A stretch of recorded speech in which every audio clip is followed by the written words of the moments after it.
자, 2023 수능 특강 독서. 오늘은 페이지 17쪽 독서의 방법의 첫 번째 단계 사실적 읽기에 대해서 얘기를 합니다. 그리고 연계 지문 하나 볼 거예요.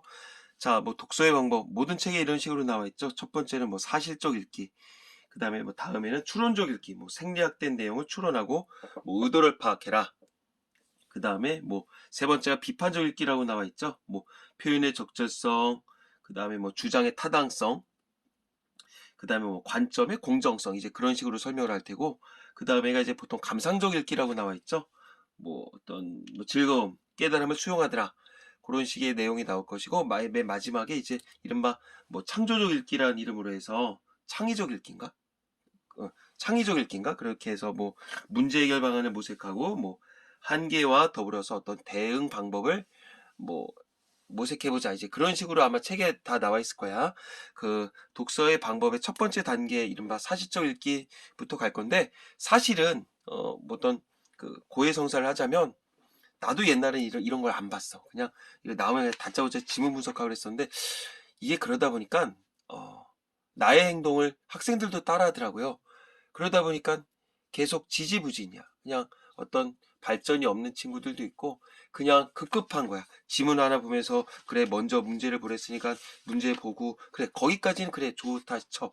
근데 이걸 어떻게 읽어가는지 그 과정에서 뭔가를 이렇게 하나하나 논리력을 성장하는 게 아니라, 그냥 이거 지문 읽고 이건 사회학이니까 사회학에 대해서 뭘 알아야지, 뭘 외워야지, 이런 식으로 어떤 무슨 지식학습처럼 해 가는 것 같더라고요. 그래서 이건 좀 아니지 않을까 싶어서, 물론 여기 있는 것만 얘기를 하겠지만 좀 한번 다시 한번 보고선 넘어갈 필요를 한번 느껴봅니다. 자, 사실적 읽기. 자, 교과서 성취기준. 그러니까 이런 내용은 우리 모든 교과서에 이렇게 등재되어 있다는 얘기겠죠. 자, 글에 드러난 정보를 바탕으로 중심 내용, 그 다음에 주제, 글의 구조, 전개 방법, 사실적 내용을 파악하며 읽재. 이런 걸 우리가 찾아보자는 얘기겠죠. 글에 드러난 정보를 종합하여 글의 표면적 의미를 파악한다. 이를 위해서 내용의 중요도를 평정, 그 다음에 중요도 평정, 중심 내용과 세부 내용의 구분, 그 다음에 각 문단 내용들 사이의 관계 파악, 그 다음에 선정한 내용들의 종합과 재구성, 읽기 기능을 종합적으로 동원한다. 야, 중요한 거 나오네. 자, 중요도 평정이 막 중요도를 평가해서 점수를 준다, 이런 거 아닐까? 그 다음에 중심 내용, 세부 내용을 구분해라. 그래서 뭐 박스 치고 밑줄 긋고 뭐 끊어 읽어라, 동그라미 쳐라, 삼각형 쳐라, 나쁜 거 역삼각형 쳐, 막 그렇게 우리 구분 짓잖아. 뭐 문단 내용들 사이에 어떤 관계를 파악해라. 그다음에 선정한 내용도 종합하고 재구성해라. 그래서 마지막에 뭐 스키마 한답시고 해서 우리 그런 식으로 얘기했었을 거야. 자, 개념과 필요성, 사실적 읽기란 있는 그대로 여기 나와 있고요. 자, 어떤 읽기의 다양한 방법 중에 기본이 된다. 사실적 읽기는 다른 읽기 방법을 선행해야 되는구나. 글에 담긴 사실적 정보를 정확히 이해를 해야 이를 바탕으로 글의 내용을 추론하고 비판하고 창의적 생각을 더할 수 있기 때문이다. 자, 기초부터 차근차근 갑시다.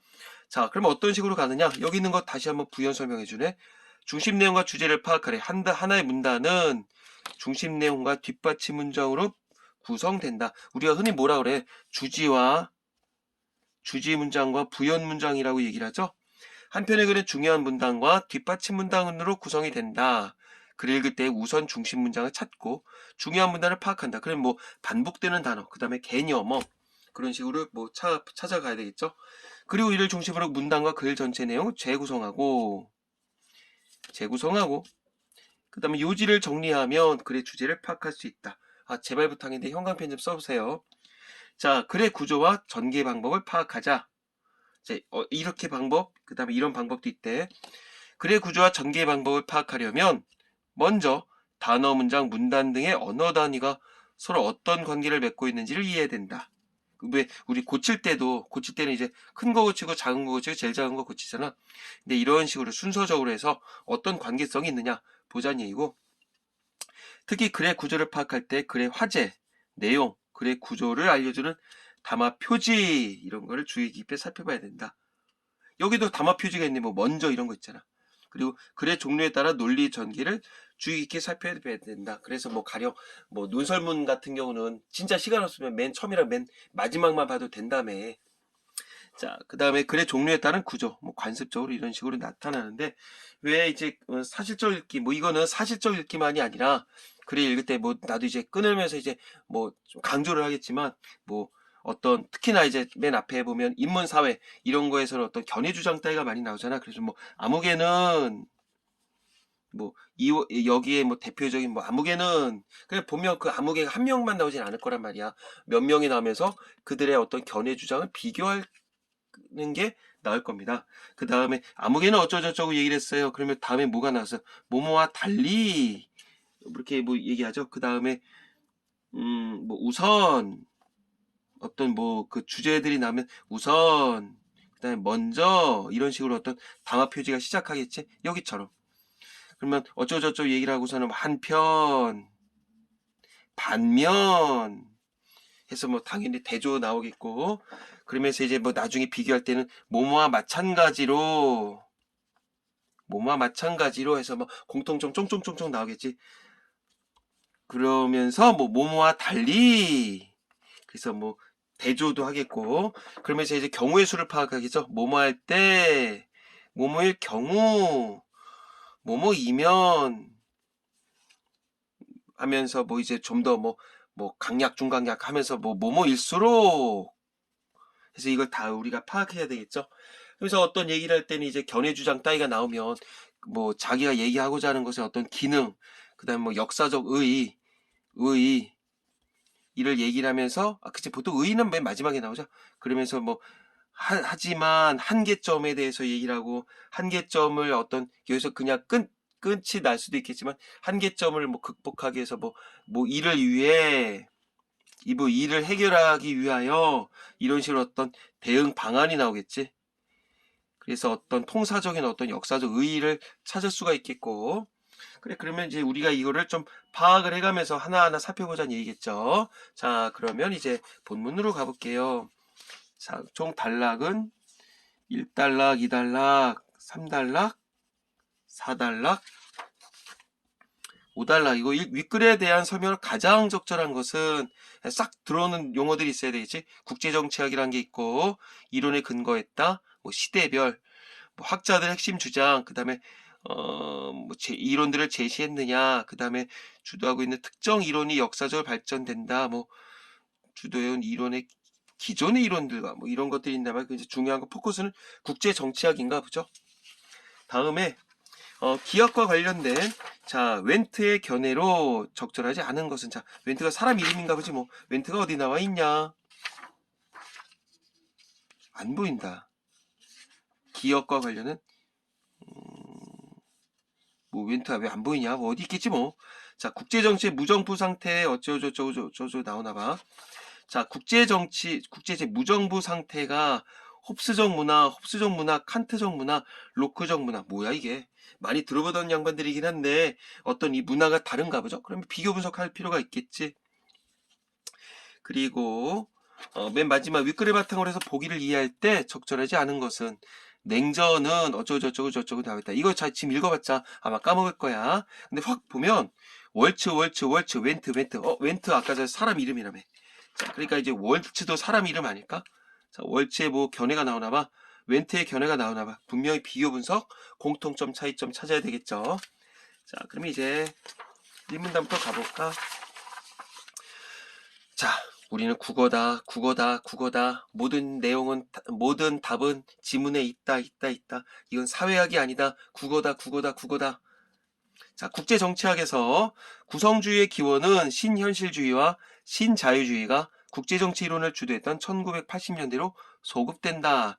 자, 그냥 개념을 박스 찍게 국제정치학에서 구성주의의 기원은 신현실주의와 신자유주의가 국제정치 이론을 주도했던 80년대로 소급된다. 그럼 이때쯤에 이게 만들어졌다는 얘기겠지? 이거 구성주의. 자, 현실주의의 대표적 이론가인 그러면 이때 이런 것들이 주도했던 이때 이게 만들어진 거니까 먼저 이거와 이것에 대해서 알아야 되겠지. 자, 신현실주의가 뭐냐고? 나 몰라. 자, 신현실주의의 대표적 이론가인 월츠는 아까 전에 3번 문제가 나왔던 것 같아.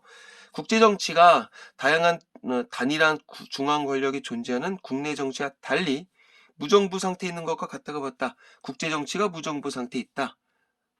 중앙 권력이 국내 정치는 단일한 중앙 권력이 유지되는데, 이러한 무정부 상태의 국가 체제 속에서, 국제 체제 속에서 각 국가는 하나의 개체로서 자국의 생존을 추구하기 때문에 국가 간의 이익을 상충하게 되고, 결국 각 국가는 자조, 자, 즉 스스로의 능력에 의존하여 생존해야 하며, 자, 자조의 개념 나왔지. 그 다음에 자국의 안전을 확보할 수 있도록 군사력과 같은 물질적 능력을 보유하게 된다고 봤다. 무정부 상태에 있는 거랑 같다. 국제 정치가. 그리고 이런 국제 체제 속에서 국가는 하나의 개체다. 생존을 추구하기 위해서 상충한다. 그리고 자조, 혼자 도와야 된다. 그래서 이런 거 하려면 군사력과 같은 물질적 능력을 갖춰야 된다. 이게 견해 주장이겠지. 자, 월츠는 이런 물질적 능력의 분포 상태에 따라 이런 거, 군사력 같은 이런 거에 따라 국제 체제의 균형이 형성이 되는구나. 오케이. 이때 압도적인 물질적 능력, 즉 군사력 같은 거를 보유한 강대국이 단 둘만 존재하는 단순한 양극 체제가 셋 이상의 강대국으로 이루어지는 복잡한 다극 체제보다 안정적이라고 했다. 그치. 결국 더 많은 복잡한 다극 체제면 상충하는 요소들이 많다는 거 아니야. 더 많은 맞짱을 떠야 되겠지. 그러니까 단 둘만 존재하는 단순한 양극 체제가 더 안정적이다 라고 얘기를 했대. 누가? 월츠가. 신자유주의는 뭐야? 그러면 신자유주의는 신현실주의랑 다른 얘기 나오겠네. 그럼 이렇게 해야지. 혹시라도 또 처음부터 비교하면서 해야만 우리 친구들이 또 오케이. 이건 비교하니까. 신자유주의는 각 국가가 다른 국가들과 협력할 수 있다고 전제한다는 점에서 무정부 상태 국제 체제에서 무정부 상태, 이게 여기 신현실주의잖아. 자조를 강조했던 신현실주의의 비관적 국제정치관과 차이를 보였다. 비관적 국제정치관. 이거는 신현실주의겠지. 오케이. 아, 협력할 수 있다는데 협력할 수 있다. 협력을 한다는 건 아니네. 뭐야 이거. 이 이론, 즉 신자유주의에서는 국가 간의 이익이 항상 상충하지는 않는다. 상충할 수도 있다는 얘기네. 국가들이 서로의 생활을 향상하는 방식으로 협력할 수 있다. 그래 뭐야? 협력 안 할 수도 있는 거야? 뭘 말이 이래? 또한 국가들이 조약을 준수할 정도로 서로를 신뢰하지 않는다고 해도 국가 간의 부정행위를 억제하고 규범의 준수와 협력을 장려하기 위해 때로는 국제기구나 국제협약과 같은 국제제도를 수립할 수 있대. 뭐야? 그러니까 서로를 신뢰하지 않는 거는 전제를 하네. 그리고 이런 거 나쁜 거 억제하고 규범 준수 협력을 장려하기 위해서 이런 것들을 만들 수도 있대. 그럼 안 만들 수도 있네. 그리고 이러한 국제 제도는 어떤 거? 국제기구, 국제협약 같은 거. 이런 것들은 국가들이 서로 협력하도록 도와주는 다양한 기능을 수행하는데, 누구 입장에서? 신자유주의 입장에서. 그럼 이거는 좀 긍정적으로 보는 거네. 낙관적 국제정치관이라고 볼 수 있지 않을까? 낙관적. 자, 신현실주의나 요거 아까 이렇게 했지. 신자유주의는 국제체제의 기존 질서를 당연한 것으로 전제하고 그것을 어떻게 통제할 것인가에 주목한 이론들이었다. 그치? 이게 1980년대 주도했다며. 그래서 냉전의 종식을 예측할 수 없었을 뿐만 아니라 냉전 종식 후에 급변하는 국제정치 상황에 대해 적절한 분석들을 제공하는데 한계가 있었다. 냉전이라는 용어 훅 들어오네. 자, 그럼 냉전이라는 용어는 아직까지 여기 본문에 나온 적이 없었거든. 그리고 3문 문제에 나왔었단 말이야. 그럼 2차 세계대전이 어쩌고저쩌고 나왔었는데, 그러면 이제 앞뒤 문맥으로 봤을 때 이렇게 봐야 되겠지. 자, 구성주의의 기원은 80년대 이런 거가 있었던 때 이게 나왔던 거니까, 그래서 우리는 신현실주의가 무엇인지 얘기했고 신자유주의가 무엇인지에 대해서 얘기했었어. 그럼 이 두 가지는 여기에 정리하는 것처럼 국제체제 기존 질서를 당연한 것으로 전제한다. 이렇게 볼 수가 있는 거겠지. 이게 기존 질서라는 얘기겠죠. 그리고 그것을 어떻게 통제할 것인지에 주목을 했었던 게 이 두 가지겠고, 그래서 냉전의 종식을 예측할 수 없었대. 그럼 냉전이라고 하는 건 새로운 기존 질서랑 대응되는 어떤 새로운 체제라고 보면 되겠지. 자, 그래서 한계점이 있었구나. 이러한 상황을 합리적으로 이해하고 설명하는 과정에서 구성주의가 부각이 됐다. 그러면 꼭 지금 얘기네. 이런 것들이 한계가 있으니까 이러한 상황을 합리적으로 이해한다. 이러한 상황.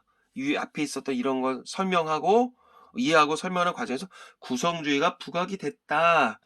그러면 이 구성주의라는 얘기는 냉전의 종식을 예측할 수 있다는 얘기죠. 그 다음에 냉전 종식 이후에 급변하는 국제정치 상황에 대해서 적절한 분석을 제공할 수 있다는 얘기겠네.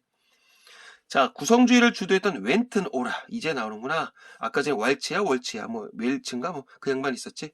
근데 이거는 구성주의의 대표적인 웬튼은 월츠와 마찬가지로 국제체제 무정부 상태를 전제하면서도 자, 공통점이야. 무정부 상태를 전제를 하면서도 그것이 국제체제가 고정적인 게 아니라 각 국가와 국제체제의 상호작용 속에서 변화되어 간다고 봤구나. 아까 전에 여기서는 변화가 안 되는 거였지. 근데 여기서는 이 양반 웬트는 무정부 상태를 전제를 하긴 해. 하지만 고정되어 있는 게 아니라 변화되어 간다고 얘기를 했구나. 여기서 중요한 것이 국가의 정체성이다. 이건 또 뭐야? 정체성이란 그 구성원들이 공유하는 정치, 문화, 이데올로기, 신념, 체제 등으로 이루어지는 것이다. 이 정체성, 국가의 정체성이네. 그러면 그 구성원들이, 그러면 국민들이잖아. 얘네가 공유하는 정치, 문화, 이데올로기, 신념, 체계 등으로 이루어진다고? 웬트는 개체에 해당하는 국가가, 이 국제 체제 속에서의 국가가 구조에 해당하는 국제 체제와 서로 영향을 주고받으며 국가의 정체성과 국제 체제의 성격이 변화되어 간다고 했구나. 그럼 뭐야? 여기서 얘기하는 건 국가의 정체성, 즉 이런 것들, 정치, 문화, 이데올로기, 신념, 체제 등이 국제 체제의 성격과 더불어서 변화될 수도 있다는 얘기네. 그게 구성주의네. 그걸 웬트가 얘기했네.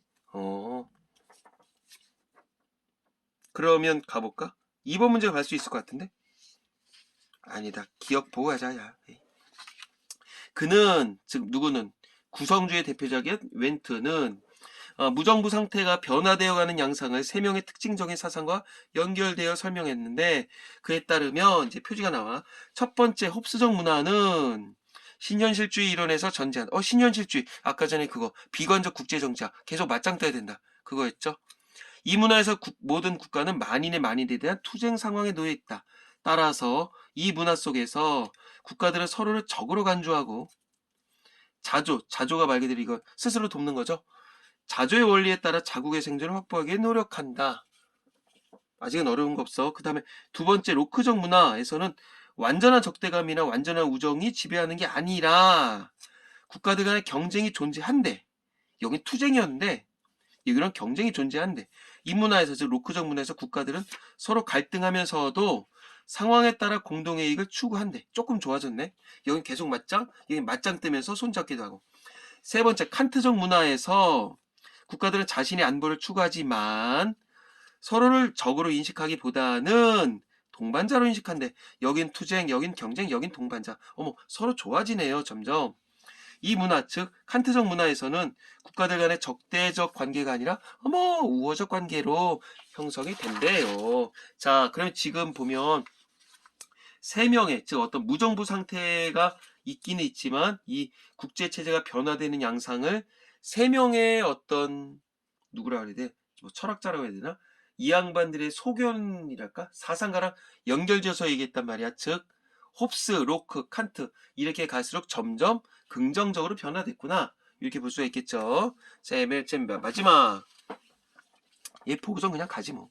냉전을 종식한 것은 신현실주의자들이 중시했던 강대국의 압도적 물질적 능력도 또는 신자유주의자들이 중시했던 국제제도도 아니었다. 자, 어떤 신현실주의자의 여기 대표적인 양반이 누구였어? 아까 전에 웬트였죠?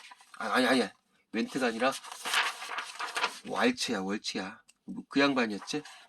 뭐 비관적이었고 그 다음에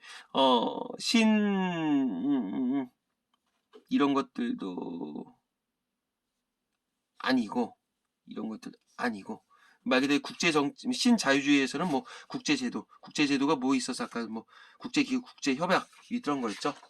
이런 걸로도 만들어지는 게 아니다. 냉전을 종식하는 것. 그럼 뭐로 인해서 냉전이 종식될 수 있느냐? 그게 나오겠지.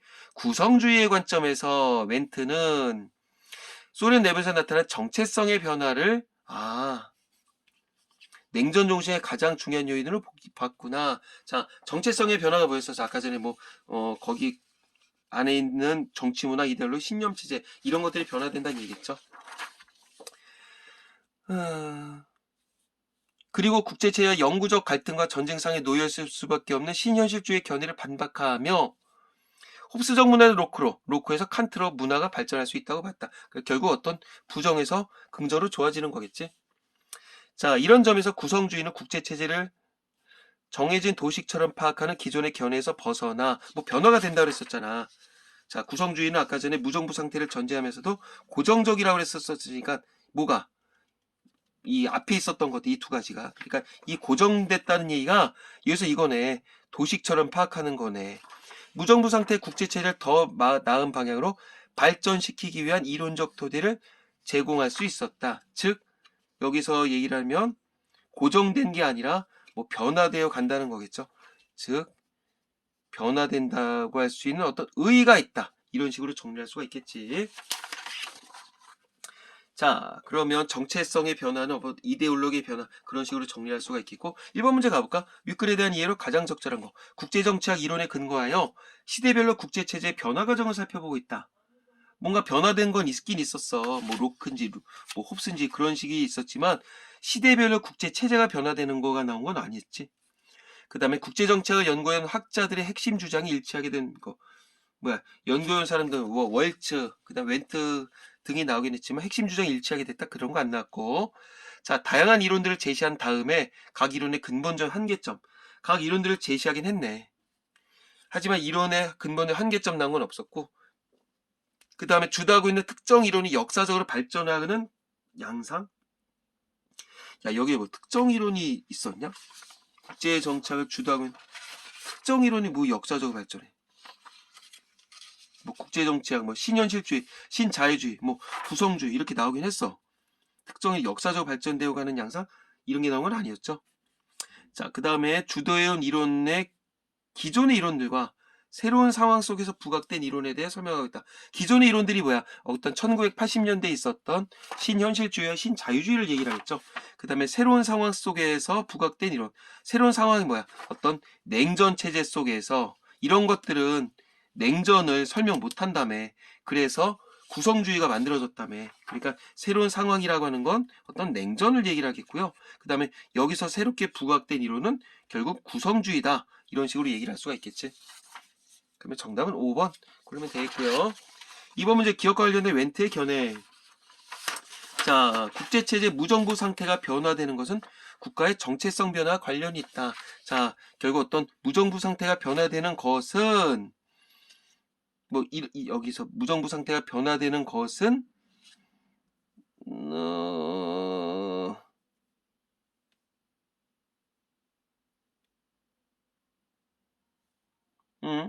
그치.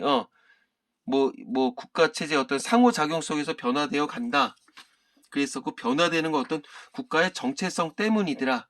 그렇게 얘기를 했었죠. 그리고 여기에 변화되는 것들은 어떤 구성주의에 의한 어떤 그런 말 나왔었는데 아까 전에 어디? 여기 있는 이런 걸 종식했었던 건 이것도 아니고 이것도 아니다. 그러니까는 맞는 얘기네. 3문단에 나왔다고 보면 되겠죠. 그 다음에 홉스적 문화 속에서 각 국가는 스스로의 능력에 의존하여 생존하고자 했다. 홉스적 문화가 뭐였어서 맨 앞에 있었던 거죠. 투쟁 상황, 자조의 원리. 그러니까 당연히 맞겠고, 그 다음에 홉스적 문화보다 칸트적 문화가 더 발전된 국제체제 무정부 상태. 그래서 뭐였었어? 투쟁이 아니라 어떤 그 경쟁의 체제라 그랬었죠. 그러니까 맞고, 무정부 상태는 기본으로 깔고 있었던 거니까 4문단에 나왔고요. 그 다음에 로크적 문화보다 칸트적 문화 속에서 각 국가들 우호적 관계, 여기 슬쩍슬쩍 나왔었네. 점점 긍정적으로 변해진다고 그랬었고요. 맞죠? 다 4문단에 나왔고요. 국가 간의 적대적 관계가 사라지고 우호적 관계가 형성이 되면 무정부 상태가 사라질 수 있다. 야, 굉장히 말 그렇듯하다. 적대적 관계가 사라졌어. 어디로 갈수록? 홉스에서 로크에서 칸트로 갈수록 이런 것들이 줄어들고 우호적 관계가 형성이 되긴 하지만 이런 것들 다 뭐였었냐면 무정부 상태를 전제를 하긴 했었어. 왜? 구성주의의 이런 것들 있잖아. 이 세 가지들은 다 구성주의의 일환이죠. 그러니까 무정부 상태를 전제를 하면서도 고정된 게 아니라 점차 변화된다 그랬지. 이를 통해서 이게 무정부 상태가 사라진다. 이렇게 얘기를 할 수는 없죠.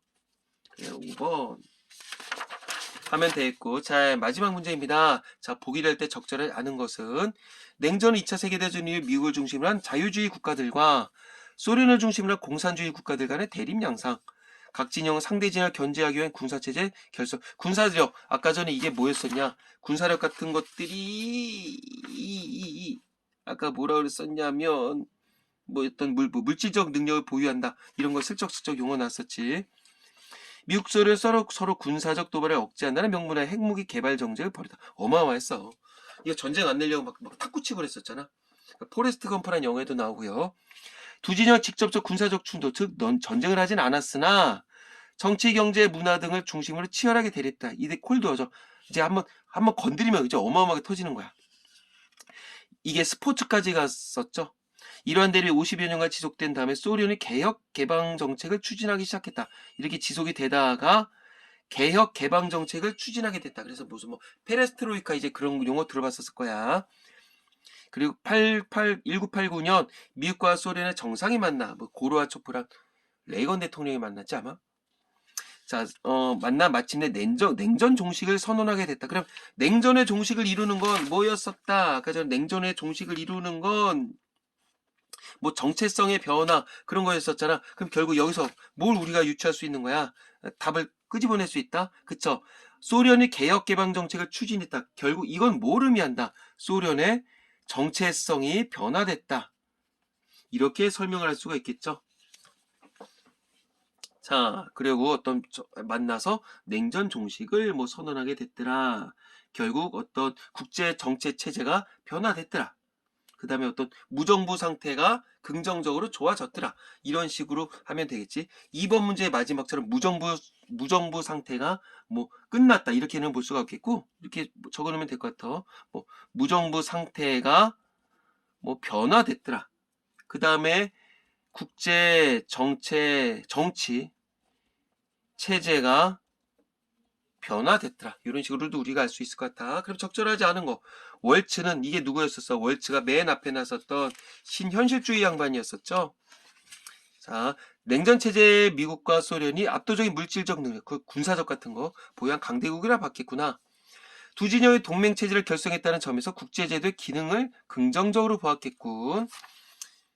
맞죠? 그 다음에 월츠는 1989년 미국과 소련의 정상이 만나 냉전 종식을 선언한 일을 예측할 수 없었겠죠. 왜? 이런 거 없었다고요. 아까 얘기했잖아.